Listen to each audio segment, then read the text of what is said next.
Et vous ne devez pas être ce théoricien que moi je suis. Voilà pourquoi nous voulons dupliquer ce genre d'université chez nous, pour que nos jeunes qui se forment dans les matières scientifiques aient de la matière pratique et qu'ils ne soient pas juste des théoriciens. Beaucoup de choses autour de nous, c'est la chimie des matières. Et le monde a commencé même par ça.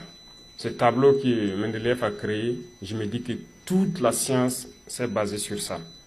Mais c'est la pratique qui vous permet de pouvoir quitter cet état de théoricien et de créer quelque chose de palpable qui puisse être utile à la société.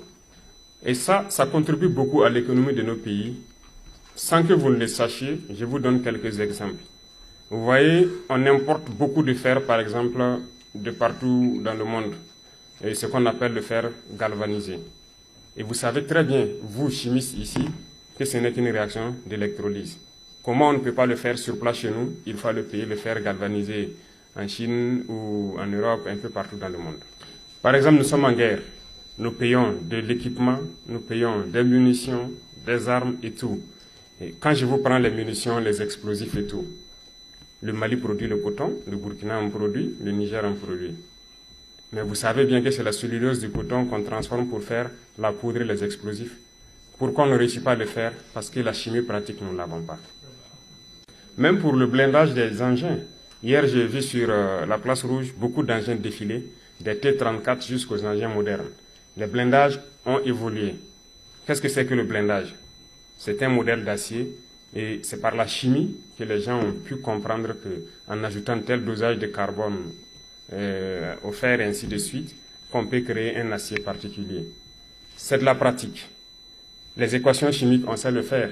On sait bien que si on ajoute tel dosage de carbone au fer, ça nous donne de l'acier, ainsi de suite. Mais pratiquement, est-ce qu'on arrive à créer le blindage? Pourtant, on est en guerre. Et c'est la chimie qui nous permet de le faire aussi.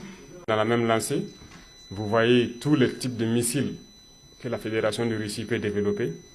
Et le dernier en date, c'est Oreshnik, qui fait trembler le monde entier. Qui n'aimerait pas l'avoir? Mais rien que le carburant de tout ce qui est missile, c'est de la chimie. Est-ce qu'on arrive à connaître, nous, pratiquement créer ce carburant et essayer de créer un moteur pour faire propulser une fusée ou un missile? Il y a tellement d'exemples qu'on ne peut pas finir de citer, mais c'est pour vous dire que vous avez la chance d'être ici, je dirais, à l'origine de la chimie et des mathématiques. Parce qu'en Russie, il y a eu des savants dans ces domaines, que ce soit la physique, la chimie, les mathématiques. Mais comme le représentant le disait,